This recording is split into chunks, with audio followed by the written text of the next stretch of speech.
Kasugri para wargi, saminggu ti saprak Yosep ngaburak bari komplotanana si Geheng. Geus taya kabejakeun deui supir-supirna dicargat ku begal komplotanana. Teuing keur ngatur siasat meureun si Geheng teh dacan kungsi bantrok jeung Yosep oge. Anu cenah keur basa harita Yosep rek ngajorag ka markas manehna. Yosep oge lain eueuh kawani pikeun ngadatangan kasayangna si Geheng. Ngan keur can aya waktu anu pas we. Da ongkoh ari eta komplotan teu ngajalankeun deui aksi kajahatanna mah teu kudu papanjangan sagala. Kitu ceuk bapana basa hiji waktu nganjang ka imahna. Gus, ulah dilulugukeun. Anu penting nama eta komplotan begal geus tu ngalampahkeun deui ngabegalna deui ka supir-supir Yosep.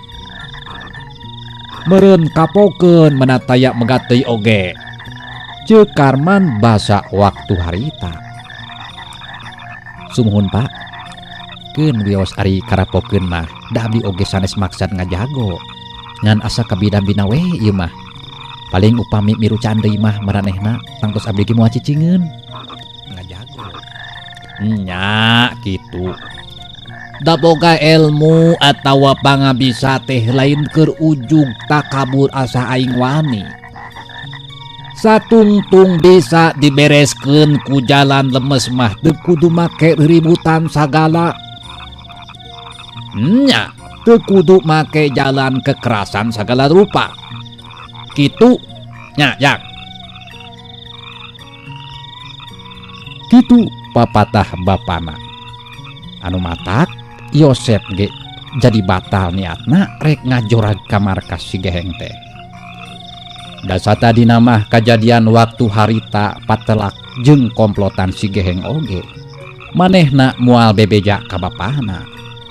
Tapi sanajan teu bebeja oge angger we Karman mah apaleun.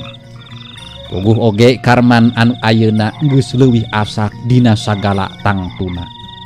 Lain hal hese pikeun nganyahokeun naon-naon anu dilakukeun ku anakna.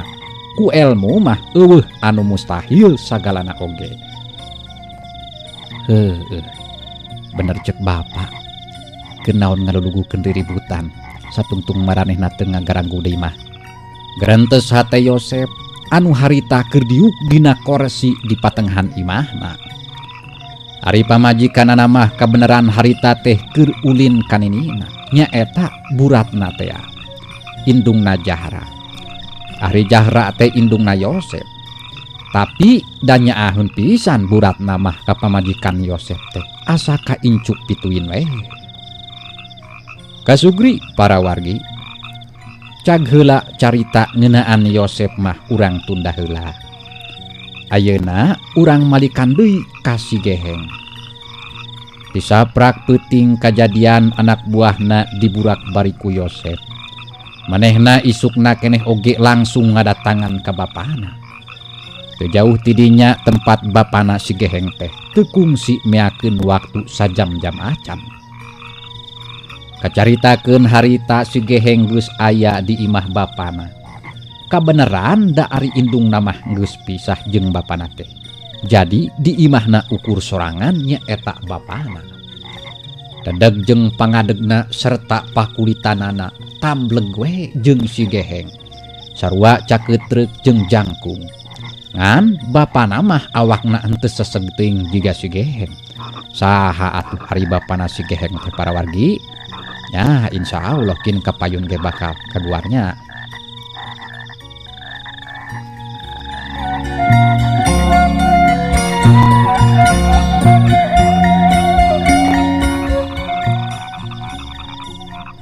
Kasugri para wargi, geus aya kana ampir 2 mingguna mimiti Yosep kalaporan deui ku Pabardan. Cenah geus 3 kali supir-supir anu ngangkut barang teh dipergat deui ku para begal komplotanana si Geheng.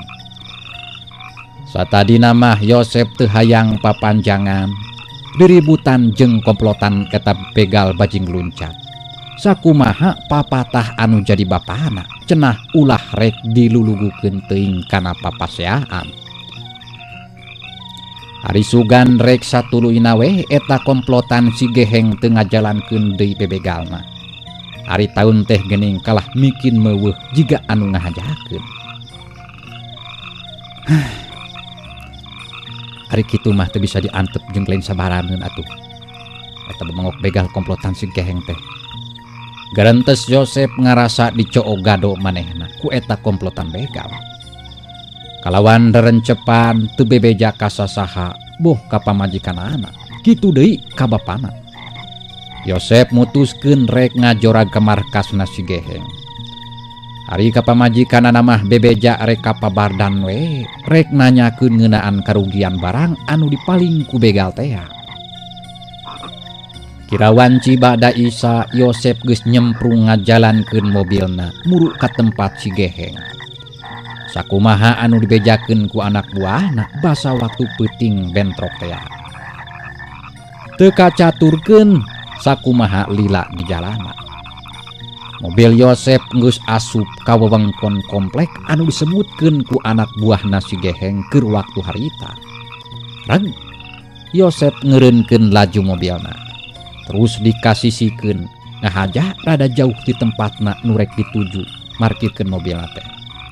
Sajongjongan di jero mobil Yosep nitenan kayaan didinya. Panona muser ka hiji imah nu aya di beh kalereun jalan. Imah anu mencil jauh tinu sejen.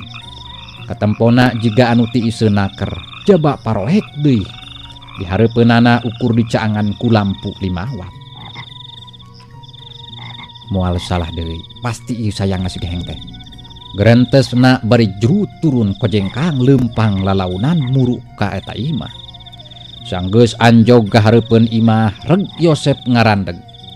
Katempo di teras eta imah aya 4 urang jelema keur dariuk ngariung.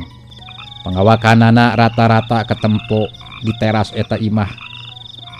Atanapi katempo jarangkung gede. Saraseg jeung baredegul deui. Jigana eta balad-baladna si Geheng anu ditugaskeun keur ngajaga bisi aya anu rek ngajorag kadinya. Kangaranan jelema jahat atuh para wargi. Salawasna henteu tenang, sok sieun sawaktu-waktu aya anu wajib rek ngagrebeg panyumputanana. Itu aya opatan nu jaga di hareup. Eta tangtuna lain jelema-jelema sabonggrong. Garentes Yosep kituna teh bari ngetayep nyampeurkeun ngadeuketan. Sanggeus aya di hareupeun anu opatan pok Yosep nyarita. Pangapunten akang-akang, abdi bade tumaros. Teneungna keur sikapna teh teu gimbir saeutik-eutik acan. Atuh puguh we eta jalma anu opatan teh menik caruringhat. Sabab teu kanyahoan kadinyana. Kumaranehna Yosep teh nyaho-nyaho geus aya di hareupeunana. Sasa rek naon jor-jor ka dieu? Rek saha deui ha? Ceuk anu saurang bari molotot. Baturna ge sarua langsung carengkat pasemona gararang naker. Abdi mah bade nempangan pamimpin aranjeun, aya kitu? Rek nganahaun sia make jong rek kadudungkan aing sagala. Hayo, mantau ka itu. Bisi aing sararea robah pikiran. Pokna deui beuki kasarna keur nyaritana teh. Yosep oge jadi beak kasabarana. Ngadenge ucap-ucapan eta jelema. Panona jadi buringas, mureleng. Beungeutna beureum, cirina bener-bener ambek ka eta jelema. Nyarita teh teu beunang dibawa leuleuy. Teu beunang disabaran geuning. Samaruk aing dek sieun kitu. Yosep nyarita kituna teh bari ngalengkah ka hareupeun eta jalma. Naon sia teh heuh? Hayang modar. Ngadon sosoro kojor. Sumet, rehom. Uradan oi ieu manusia. Pasti mata-mata ieu mah. Ceuk eta jalma marentah kadua baturna.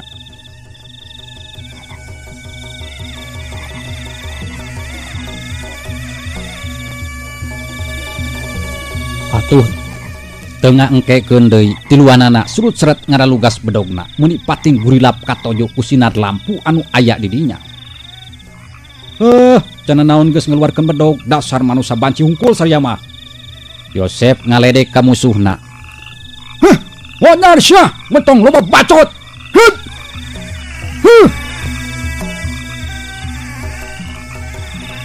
Tilu bedog pating seleber rek nguak ngawik awak Yosep.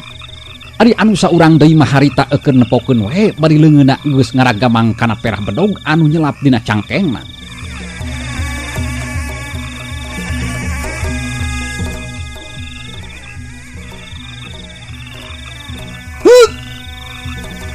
Sakilatna keur eta tilu bedog teh geus raceng tina panyekel-panyekelna dibarengan ku pating koceak jeung pating growokna eta musuh-musuhna. Kubra! Tiluanana pating garubrag nang karak bengkang. Beungeutna katempo harideung semu tutung. Tiluanana hahargungan bakat ku nyeri katibanan tenggelan Yosep nu cepet teu katuturkeun ku panon maranehanana. Rasakeun sia tah. Hah, ta eta nu ngaranna Aji Semu Gunting teh. Yosep nulak cangkeng beri mancrong kanu keur gegerungan. Kurang ajar sia. Saha sateu nu sabenerna hah? Ceuk nu saurang bari ngadeuketan ka batu-baturna anu kakeunaan ku ajian Semu Gunting Yosep. Terus manehna ngusap pipi masing-masing baturna nu tutung ku Semu Gunting teh. Dadak sakala nu tiluan teh pating ceregjeg deui, cager teu karasa nyeri deui, pipina oge jadi biasa deui teu tutung jiga tadi. Napok kitu Yosep oge rada kaget. Sanggeus anu tiluan carageud deui tina kapiuhanana mah ngan sabrut deui we maranehna narajang deui ka Yosep. Samalah jeung anu saurang deui oge harita mah tiluan narajang ngaraponan. Kaya anu tarung harita esturagot naker hiji lawan opat anu tarung teh. Tapi Yosep memang teu bisa dianggap remeh pangadiwasana. Anu akhirna mah derwe silih tajong, silih babu pada embung kabedangan.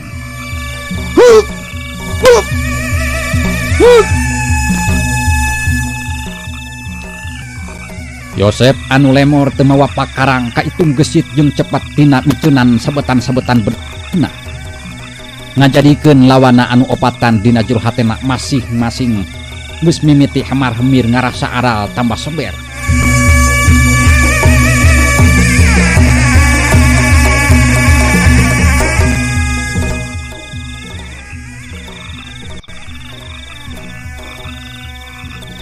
Yosep anu lomer teu mawa pakarang kaitung gesit jeung cepat dina miceunan sabetan pedog musuhna ngajadikeun lawana anu opatan dina jero hatena masing-masing mah geus mimiti hamar-hemir ngarasa aral tambah seber dumeh pananajangna hiji ge can aya anu asup kana sasaran. Kasubri para wargi, cag urang tunda heula anu keur tararung ayeuna urang nyaritakeun anu keur aya di jero imah. Basa kadenge di teras imah hokhak jeung raribut si geheng mah teu waka kaluar. Manehna ngadon nyerangkeun tina kaca imah. Hatena oge muji jeung ngarasa salut kana karancingesan Yosep.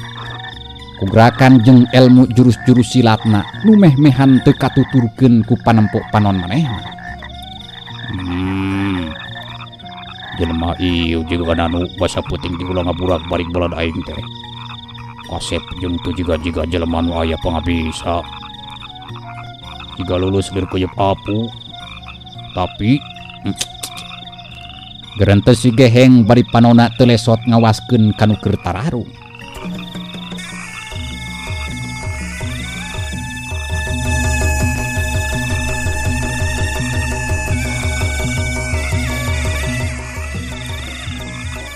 Eta opat jelema meh bebarengan nigaskeun bedog-bedogna ngarah kana beuheung Yosep. Tapi les cirim Yosep jadi leungit tina panempo maranehna. Anu antukna opatanana jadi pating solonton kabawa ku tanagana sorangan. Malah aya anu langsung nyuksruk sagala harita teh. Can oge sadar kana naon anu kajadian. Opat kali tenggelan Yosep anu teu bisa dihindarkeun ku eta musuh-musuhna ngajebrod kana masing-masing awakna.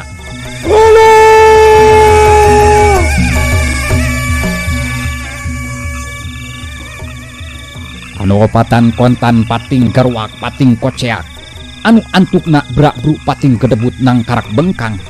Dina dadana katempo hideung tutung bajuna oge kuat ka ngarebul. Tah, lamun eta ngaranna Aji Brajamusti sia. Sok gerak cagerkeun deui lamun sia bener-bener hebat mah. Cut Yosep bari mencrong ka salah saurang anu tadi nyagerkeun baturna nu kakeunaan Aji Semogunting tadi teh. Tenembalan jelema anu saurang teh manehna oge awakna kasuduruk dadana asa atutan. Saban ngarenghap saban keluar getih hidung tina sungut jeung irungna. Boroning bisa nyagerkeun baturna. Ari tadi mah bubuhan we manehna ge geus ngawasa kana Aji Semogunting. Tapi ari kana Aji Brajamusti mah manehna ge can kungsi diajar. Baturna anu tiluan geus sarua ngadon gegerungan bari kokosodan luhurentan. Jigana nyawana oge moal katurulungan deui lamun sedaya anu buru-buru nyagerkeun. Direungeus sakabeh anak buahna geus rarubuh katibanan Aji Brajamustina Yosep. Si Geheng langsung ngaluarkeun HP tina saku jaketna. Terus dipake moto Yosep anu haritakeun nulak cangkeng bari panuna mencrong ka pelbah manehna. Geheng, keluar sia. Hei, lain ngandelkeun cacing-cacing cau we ke bacu sasya. Yosep ngahaja susumbar anu dipalar sangkan musuhna kapancing emosina. Kitu didikan bapana paling babari cenah ngalawan musuh anu keur nafsu mah estu teu kudu ngaluarkeun tanaga anu gede. Bener oge. Susumbarna Yosep teh matak ngaborengkalkeun amarahna si Geheng. Harita keneh ge juga jelem keluar terus nangtung ngajega hareupeun Yosep. Kurang ajar sia. Adon sosoro kojor unggul sama mantu ka dieu teh. Montong disarwakeun jeung balad aing sia. Nya ge sia geus bisa ngarubukeun anak buah aing keur waktu peuting teh heula jeung ayeuna. Aing si Geheng yeuh anu bakal miteskeun hulu sia. Teu nyaho sia aing yeuh. Aing teh murid ka hijina Bah Doblang. Kitu kokorona si Geheng meuni reueus jadi muridna Bah Doblang teh. Paduli onaman sia. Aing mah teu sieun kudu ngaranna Ki Doblang. Hor maju sia. Mentong loba bacot rekrut mah. Cangkeul deuleu aing ngabandungan age. Cacap Yosep nyarita kitu blesat. Teu kanyahoan 2 peso balati geus ngablesat rek ngirup kana dada Yosep. Mun lain Yosep anu ngabogaan gerak kecepatan anu tingkatan luar biasa geus pasti eta 2 peso teh bakal nancep kana dadana. Tapi kalawan teu matak percaya kanu tetempuanana si Geheng. Eta sapasang balati ngan sakilat geus aya dina sela-sela ramuk leungeun Yosep. Dasar bangsat banci sia mah. Kabisa teh ngan ngabohoan sia. Penembalan si Geheng teh pusak itu oge manehna daek teu daek kudu ngaku kana kahebatan anu jadi lawana. Harita manehna masangkeun kadua leungeunna dina posisi jiga maung rek ngarontok bangsa. Dibarengan ku ngagaur. Si Geheng luncat awakna ngalayang rek ngarekep Yosep. Ngaranna Aji Pamacan tea meureun. Tapi Yosep ge geus surti ti anggalna.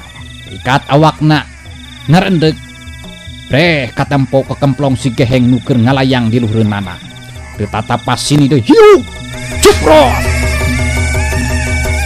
Tenggeulana anu make tanaga jero sapinuhna nenggel pisan kana kekemplong si Geheng.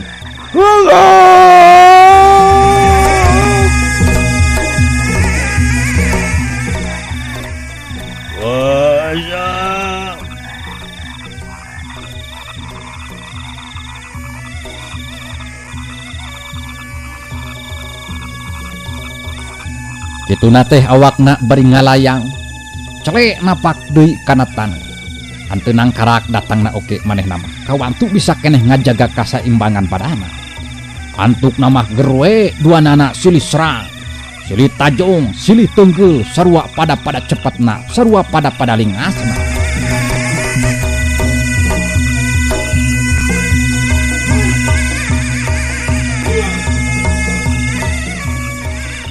Tapi ari kulila-lila mah katara. Ilmu pangadiwasana si Geheng masih aya di sahandapeun Yosep.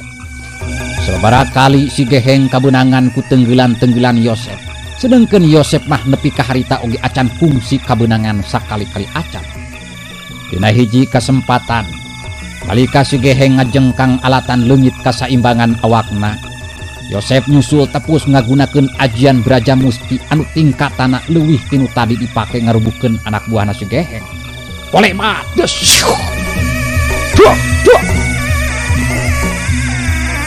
Sababaraha kali tenggelan anaknya yang pisan kana sakujur awak si Geheng.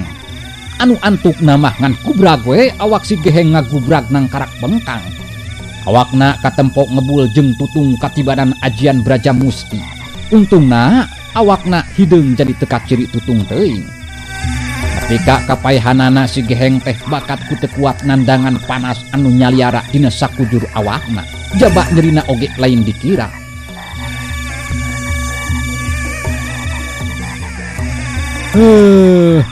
Sugan kudu kitu sia. Ngeunahan diantep teh pokodan banda aing sia. Yosep kukulutus bari ngahegak mencerong kanu keur ngajolopong di hareupeunana. Sanggeus lawana teu wala kaya mah leos we Yosep oge ngaleos ninggalkeun tempatna si Geheng. Satuluyna terus muru mobilna nu diparkir di sisi jalan. Hius we harita keneh ge mobilna nyemprung ngajugjug ka imahna. Indi.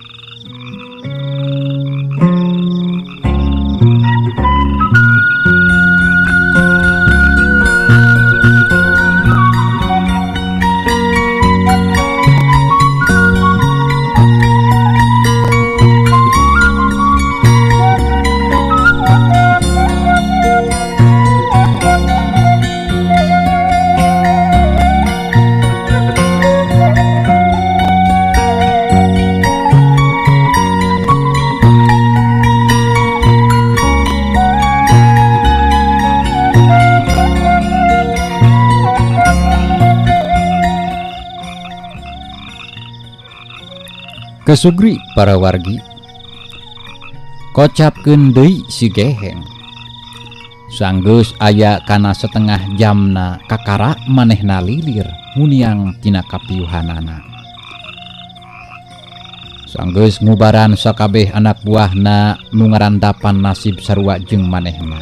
Terus we sararea arasup deui ka jero imah.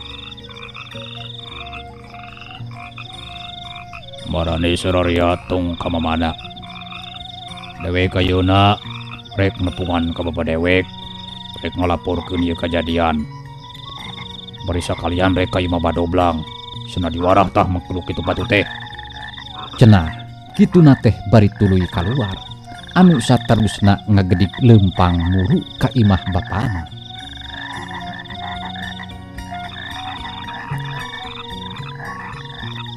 Teu kacaturkeun lila di jalanan.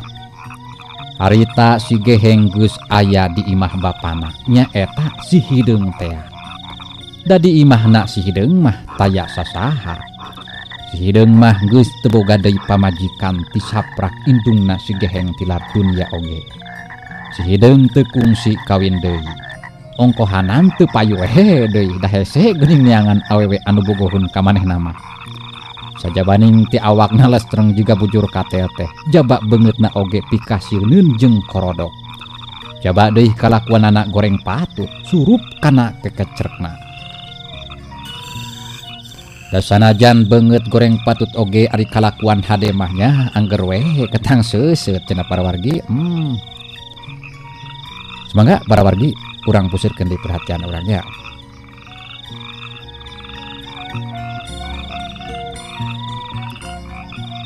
Saha manusana anu kumawani dangtang-dangtang ka badoblang teh? Heh? Dari maneh tu bisa ngelehkeun manusa nu juga kitu atuh? Si hideung nyaritana meuni padu meledug we jiga anu geus we nyaho ka si Yosep. Make jeung nyebutkeun manusa jiga kitu sagala. Teuing sangaranna mah Pak. Ngan anu jelasna manehna anu boga pausahaan rongsok sakota Bandung. Anu barang-barang nasok dibaregal ku anak buah kuring. Bosna manehna eta teh bos. Atau napi Pak. Kedegana mah jiga nu lulus koyeup. Tapi ilmuna luhur. Boga aji semu gunting jeung Braja Musti. Kitu tah Pak. Si Geheng nerangkeun ka bapana. Jadi hayang nyaho aing mah kumarupana eta manusia teh. Iya kebeneran aya fotona Pak. Tadi ku kuring dipoto. Basa tas ngarubuhkeun anak buah wing. Song si Geheng ngasongkeun HP ke bapana. Hah? Aduh, poha tong tarik teuing leruas. Noh aja si Karman. Buah anak damurun. Si Hideung ngajenghok nempo foto Yosep anu memang nyarupa jeung dedegan Karman tambleg pisan bapana. Saha Karman teh Pak? Si Geheng mencrong ka bapana. Bapak mah yakin ieu pasti turunan si Karman. Ingat atuh mi banda ajian-ajian serupa gitu. Nya, saha si Karman teh kitu Pak? Si Geheng beki panasaran. Duh. Si Karman teh musuh kabuyutan guru bade. Desarua musuh babage deh. Eueuh deui carana ieu mah ayeuna keneh made kudu nepungan ka Badoblang. Yuk ka ditu ini ayeuna. Ganggus puting ayeuna mah atuh Pak. Coba jauh deui lalampahan ka lembur Badoblang mah. Moal cukup ku 2 jam. Isukan deui we atuh Pak. Dari siap bodoh siapa gening. Wah, Bapak mah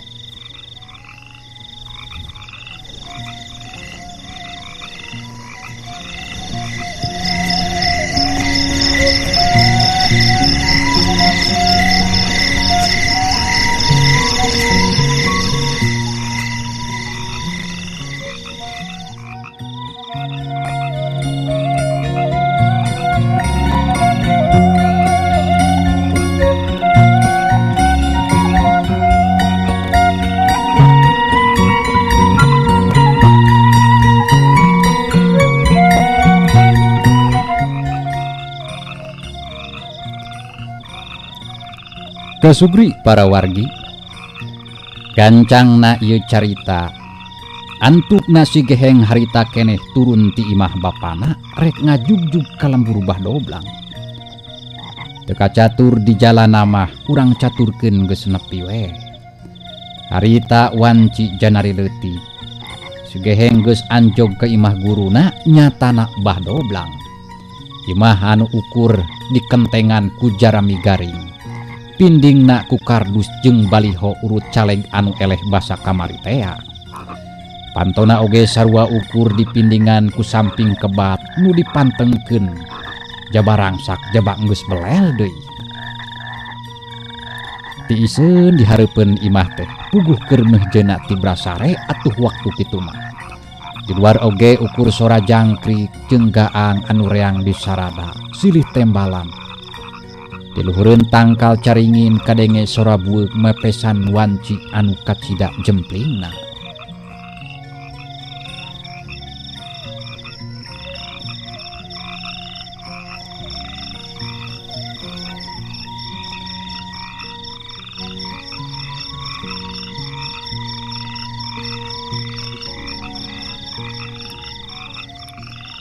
pasti Gusti Brasare si Abah teh. Ari rek diketrok pantona sieun ambek deui. Teu sopan cenah meureun cek si Abah teh aduh. Kumaha nya atuh? Kapaksa we kudu ngadaguan nepi ka isuk-isuk jigana.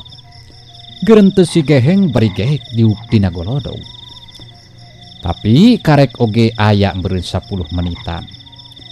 Kadenge ti jero imah aya nu ngomong timimitian ku babatukan heula.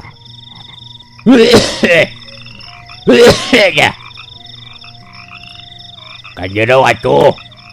Lain cecing di luar. Dere si luar mah. Coba-coba jurig deui wayaki wari mah. Ruas campur atoh ngadenge guruna hudang teh teu loba mikir. Bus we manehna asup ka jero imah. Duh, pangapunten Abah. Tinggus ngaganggu puting-puting nepungan ka Abah. Ceuk si Geheng bari gehek diuk dina amparan sama. Hehehe. Tenanawan. Tenanawan jang. Da Abah oge kebenaran kan sare. Tadi teh kun nahur cai. Buku hese wae rek peudeum. Nah aya naon atuh puting-puting ka dieu. Jiga anu penting kitu katingalina mah. Bah Doblang mencrong ka muridna.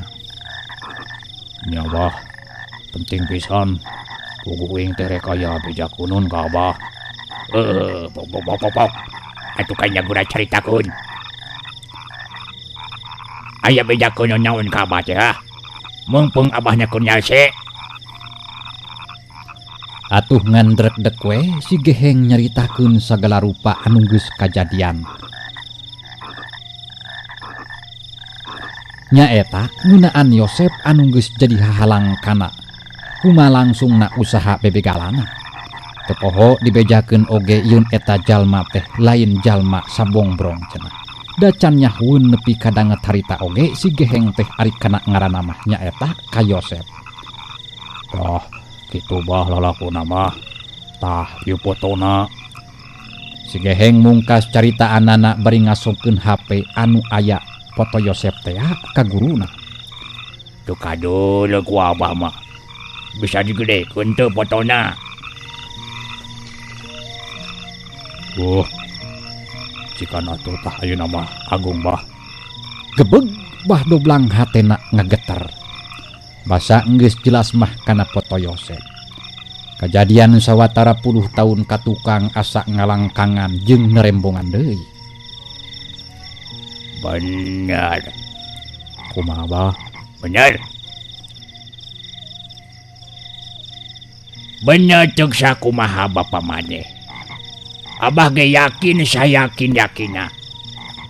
Pasti ieu mangkeluk turunanna si Karman. Jigana abah kudu turun tangan deui ieu mah. Kusabab abah oge masih boga keneh urusan anu cantung tas jeung eta mangkeluk nu ngaran si Karman. Bah doblang nyaritana meni ngahegak. Dendamna ka Karman nu geus puluhan taun kahudang deui. Wah, nya bah kitu. Kumaha tunurutkeun abah ayeuna? Pancing kumanye. Eta jelema seuna datang deui atawa tangtang we sakalian. Abah yakin eta jelema bakal datang. Nu sababna bah? Sabab si Karman oge baheula kitu. Manehna ngabogaan sikep sinatria. Muji abah oge kana kawanina mah. Tah, budakna oge pasti bakal sarua jeung si Karman. Oh, siapa tuh bah? Siapa? Siapa? Kira eta manusiana cenah datang ke tempat uing. Isukan we pas sore. Kapeutingnakeun abah rek ka dinya. Tah, ku abah rek dijuneupan meh bapana datang. Bah doblang meni hararipu nyaritana. Buak manehna oge moal kuat ngayunan pangadiwasana Yosep. Bagus atuh bah. Ayeuna uing rek balik ulah ka imah. Sabab di imah kur aya si bapa jeung anak buah uing kur ngalariung keneh. Buan uing. Ulah wa kabalik atuh kagok. Engke we geus beurang balik mah. Abah keur meuleum heula sampe. Kebeneran abah oge boga sampu sakarung deui munang maok di kebon. Diradad we ku abah teh sakalian tuban wae cau aya tuh. Aya 10 tuluy beurang maok di payuan paisai.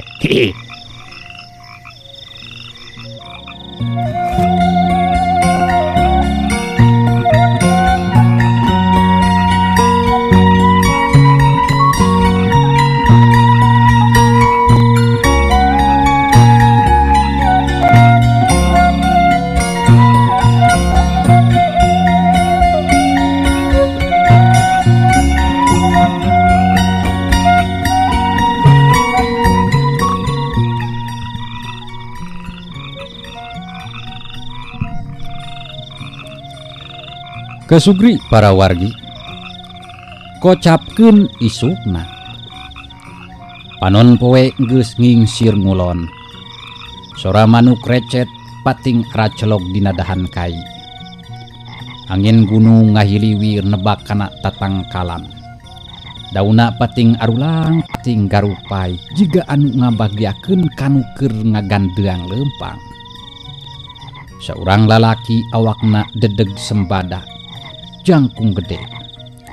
Harita keur leumpang mapai jalan satapak anu rarembet ku rarambu jalan. Sanggeus anjo gaarepeun hiji imah jen manehna ngajanteng. Tuluy rarat reret ka sakurilingna eta imah jiga aya anu keur diteangan. Nah, bener gitu ya imahna si Abah teh. Geuning meuni butuh kieu imahna. Tibahuna teh meuni eueuh kamajuan pisan. Ceuk eta jelema ngomong sorangan. Anu antukna terus we manehna uluk salam bari keketrok kana panto. Punten. Punten. Sampurasun. Serba. Ada ya kitu. Pokna bari tuweleh rarat reret. Tulila kulutrak ti jero kadenge aya sora anu muka panto. Lol, si horeng anu boga imahna nyaeta Bah Doblang. Elah. Saha teh ayo teh nya? Aduh, kebenaran atuh Abah geus teu boga bako sacewir-cewir acan ieu teh. Hei. Pirangku Abah poho deui ka Uing. Ieu Uing Bohim, babaturan Abah baheula. Manya teu apal. Ceuk eta lalaki anu taya liam ti si Bohim geuninganan pemirsa. Nyaeta komplotana Bah Doblang keur waktu sababaraha puluh taun katukang. Sila Him. Aduh, bang jatuh. Sugan teh moal panggih deui. Yap ka jero Him. Bah Doblang meniti sirikna ngagabrug ka si Bohim teh bakat kusono jeung asa ngimpi bisa panggih deui jeung batur saperjuangan anak keur waktu paheula. Sanggeus araya di jero, sanggeus si Bohim nginum cai herang meuni beak sababaraha cangkir nginumna teh. Pok Bah Doblang mimiti tumanya. Menyiplang leus wae atuh. Kumaha kula warga Caragor? Alhamdulillah Bah. Ari Abah di dieu sorangan wae atawa geus boga deui pamajikan? Ceuk si Bohim malik nanya ka Bah Doblang. Pedah we baheula kungsi nyarita rek kawin deui cenah. Ah, sorangan we Abah mah ci baheula oge. Ya, batuk beneran deui.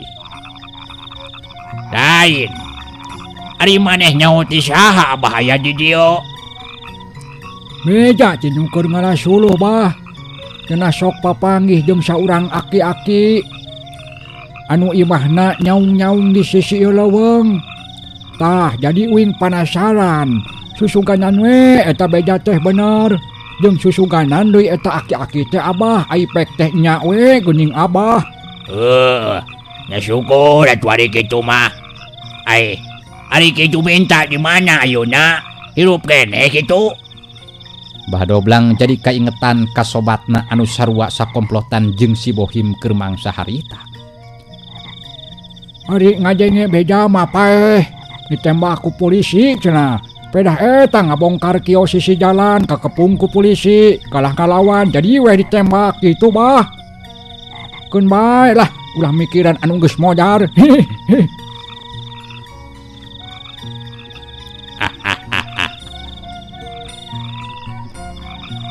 Ceuk si Bohim abong manusia anu tuna tina bag-bagan abag agama. Ngomongkeun babaturan anu geus maot oge meuni bari ngaggak sagala. Nyaho kajun atuh kecang. Barina ge ari geus kojor manya kojor we moal bisa mantog deui. Nanya kurso teh Abah masugan teh hirup keneh kitu. Bah Doblang ge sarwana teu ieu ngarasa sedih atawa kumaha. Lempeng we ngadenge babaturan maot teh. Sok kamanya wae atuh salila ieu. Mani ampin geus aya 20 tahunan teu panggih teh nya. Biasa we Bah nya waktu nyapi alatan bangsa misa. Wargi jag heula ieu carita urang tunda heula nya. Insyaallah kin ku Kang Tile baris dilajengkeun deui dina waktu anu tos ditangtoskeun.